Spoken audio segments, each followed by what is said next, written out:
long that I remember, oh, this is the anniversary of this person. This is the anniversary of that person. And if you do it a lot and you have a lot of cases that you've been on or calls that you've been on, it starts to pile up. And there's places that, you go and there's not places I avoid, but there's places that are just too mentally crowded for me to go to. So absolutely. So you will avoid certain things. But as you go through these services, I think that you get to the point that, to be able to enjoy the holidays in your personal life, I think it's more of a challenge too, because the longer you're in these careers, the more you get so exhausted dealing with people, you start avoiding people. Yes. You start not wanting to go out in public. You start that hypervigilance that especially law enforcement and military have. The crowds will bother them. So things that everybody thinks is fun to do around the holidays, these are things that they just want peace and quiet. Things will remind them, things will trigger them. So it's almost a self-protection to try to withdraw from society, which then causes guilt and shame because they still have a family. Right. And the family wants to be normal and do all these things and doesn't understand why do you want to go to that crowded place, or why do you not want to do family functions and things like that. And that stress is compiled along with oh, sorry, I have to work Christmas this year. So now your family, you have guilt and shame because your family's having to participate in the holidays without you. And here you are thinking maybe it might be a quiet night because it's Christmas, right? But no, now what do you get to tack onto your resume of critical incidents? You get a robbery, you have a suicide, there's a car accident, you have some domestic calls, and they're not fun times. What are warning signs that people should be looking for in their partners, their loved ones, anybody in emergency services? Honestly, I try to look for changes in behavior. If you have somebody who usually has a smile on their face and they're fairly outgoing, all of a sudden they're withdrawn, they're angry all the time. Maybe you do smell alcohol on their breath, but also the opposite. Who's joking around too much? I know. We had a case with a guy. He wasn't in emergency services, but his personality changed in that he started talking to people.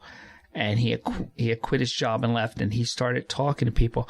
And he was asking people questions that I don't want to blame anybody, but it should have alerted them. I think that something was wrong. He was asking, and I got back from must have been 9 people that said, yeah, he didn't normally talk, but he came in and he said he was going away, and he asked us how he would go about giving away all of his clothes. And why didn't anybody catch that? And it leads to a follow-up question. Why do you want to give away all your clothes? Because I don't think, especially when we're talking about, and I'm assuming you're referring to suicide, I don't think anybody thinks that that's a possibility. And I believe that they think if somebody is in that kind of dark space, that somebody is aware of it, that somebody is taking care of it. They don't want to insult that person by confronting them or asking them. But I also think that they believe if somebody truly needs help, they're going to say, I need help. And my personal experience is very few are going to wave their hand and say, I need help. No, and that's, I think you're exactly right. People aren't going to, this goes back, and here I go again, going back to stuff that Russell has to Google, to Kitty Genovese. You remember that? It was what they called the decline of modern civilization. She died in New York. Bunch of people heard it. Nobody called the police, and they couldn't figure out why nobody called the police. It was because everybody thought somebody else called the police. Exactly. And when there's more people that are around, everybody assumes somebody else has dealt with the problem. Whereas there's less people, we tend to take some ownership of it and address it. So there's a dichotomy there. But you're dealing with a group of people that very often they're probably struggling themselves. Right. So it kind of makes it harder. They're struggling with their own problem. It's almost overwhelming to be faced with somebody else's problem. Because what if I do say, hey, Mark, are you okay? And you say no, then that's kind of oh my God, what am I going to do? Yeah, you can't just keep walking. Yeah. And in many of the fields, especially when you look at law enforcement and military, is there an obligation to that department if you notify them to possibly make a decision about that person's job, even if it's on a temporary thing. And we don't want to make things worse for individuals. So to say, if they said, no, I'm not. What's your next step? Yes. Because are you putting the public, at risk if you don't tell someone? My personal experiences, and this is why I try to establish those trusting relationships with first responders, is some of them do much better when they're depressed to be at work. Right. Because they're able to turn everything off and they function much better at work than they do inside their own head when they're at home. Well, that's what I was saying about the distraction of other people's lives and your work and everything, to keep your mind off your own issues that need to be addressed. But, what to do. And I guess part of the answer of that is, you need to have lots of business cards out there, and people should have your business cards, for MCS and everything. Well, we need to start with each other too. And my message, we're actually doing a stress management lecture for first responders right now. And the idea of that is to get more people aware that this is okay. If you're not doing well, you need to reach out. We'll get you the help. We won't tell anybody about it if you don't want anybody to know, but we're going to help you. But to start looking out for each other and stop thinking that somebody else is going to do it. And also to make some of those aware. I just had a class yesterday where very strong personalities. And I said to him, hey, listen, if we sit around in a group and you blatantly say, I don't know why anybody would be upset. This is ridiculous. This is just what we do. You are going to prevent somebody who is struggling from speaking up and saying, I'm not doing well. So it's kind of getting that idea out to kind of keep your own feelings to yourself when you are okay with a critical incident or traumatic event. I think, because I'm kind of that guy sometimes, and I think that you got to keep it to yourself. If it's not bothering you, it's not bothering you. If it's bothering somebody else and it bothering them bothers you, walk out of the room. You're not going to convert them into being you. It's just not going to happen. And we have to have an understanding that, and this is what makes it so very hard, is we can't just assume one event is going to affect people and another is not, because we all are individuals. We all bring different things to the table, both professionally and personally. And, I look at a group of individuals who's involved in one critical incident. We'll talk about a loss of a child. Everybody, that's going to affect everybody. But everybody, even in that event, played a different role.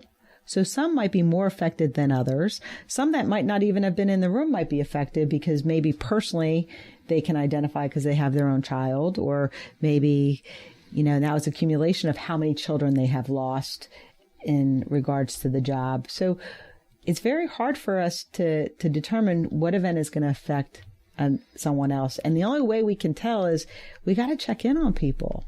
We got to reach out and say, hey, are you okay? I was saying in a recent show that back in the old days, they called it being newsy. And bring back newsy, at least until after the holidays. Check in, bother people, annoy them, just be vigilant. And like you're saying, it shows up in different ways. I remember I had a case and we had found a person deceased. They were in bad shape. And it bothered me, but it didn't visibly bother me. And then the next day I was doing some yard work and I found a dead baby bird in the yard. And that just bothered me way more than it should have. It just really bothered me a lot. It was like I was digging this little bird grave and having this little baby bird funeral. And it was not one thing. I was projecting one thing onto another thing. And I think we do that sometimes, I agree, we do. But even though, honestly, I think sometimes animals, that are injured or are killed upset many people, sometimes even more than the humans. Because sometimes the humans, depending on what the call was about, can you rationalize that they put themselves into certain situations? Right. Are they bad people, possibly? Whereas an animal, just like a child, is viewed as an innocent. And that's two of my big factors in being upset about something, even if it's on the news, is innocence and randomness. Yes. And if you have a high degree of both of those, I feel worse about it. If the person is not innocent and the act is not random, it's still a tragedy. Yes. But it's not the same. There are degrees. And we're going to add one more, if emotion is brought into it. Okay. You know, you can do your job if you can dissociate from what you're doing and you don't have loved ones crying or begging you to help them. That will trigger it. But I think bottom line, when we're looking out for our first responders, one of the things that we need to do is maybe not even ask, are you okay? Maybe we should just assume that you're not, because that could be a pretty stupid question. How are you going to be okay after some of these calls? And just say, hey, you want to go get a cup of coffee? Well, I think asking somebody if they're okay is kind of like asking, do you smell funny? Like, I don't think I smell funny. Do I smell funny? That's a great point. That's a great point. And taking them out for a cup of caffeinated beverage or something. Oh, actually, I shouldn't have said that. You're supposed to avoid caffeine. Yeah, an emergency services. Good luck with that. Good luck with that. You'll have ambulances going down the street at 2 miles per hour if you get rid of caffeine. But yeah, I know what you're saying. Just pay attention to each other. What's the best way for people to get in touch with you? It depends on if we're looking for the critical incidents or traumatic events. If a department head wants to get in touch after an event, they would go through county dispatch and they would contact. For me, honestly, we don't have like a phone number. It's kind of word of mouth. People, I've been contacted at the emergency services and for the most part, my job is, obviously I can't take all this on.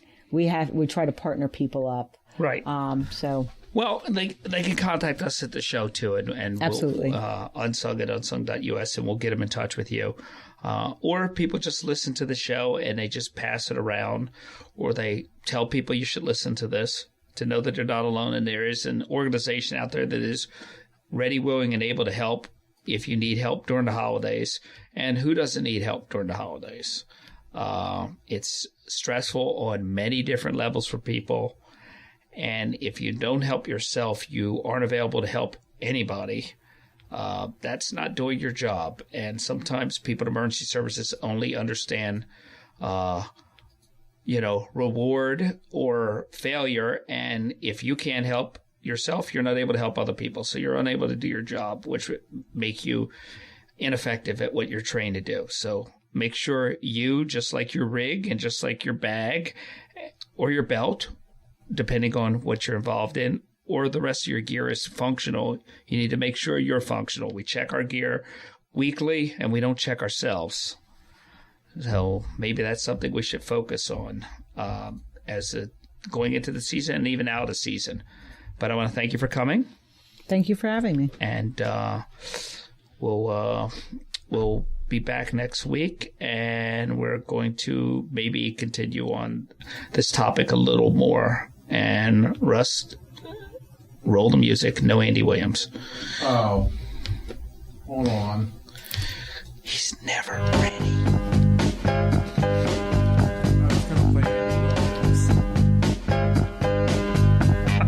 Sometimes I'm right, and I can be wrong. My own beliefs are in my song. The picture of Baker. Those who expect to reap the blessings of freedom must, like men, undergo the fatigue of supporting it. Thomas Paine, The American Crisis, September 12, 1777. No one more sincerely wishes the spread of information among mankind than I do, and none has greater confidence in its effect towards supporting free and good government. A quote from Thomas Jefferson. Rich is just a really good guy. The term good egg isn't enough to describe him. He's also certified organic and free range. Rich puts the cap back on everything. The toothpaste, the olive oil, the shampoo, everything. He lets his 10-year-old nephew beat him at virtual tennis, even though he can straight up slay his 10-year-old nephew in virtual tennis. When the toilet paper is running low, Rich replaces the roll on the actual holder, not just on the back of the toilet. Rich is texting and driving. Rich? No. What are you doing, Rich? I was just telling everyone how great you are. Texting and driving makes good people look bad. Visit StopTextStopWrecks.org. A public service announcement brought to you by the National Highway Traffic Safety Administration and the Ad Council.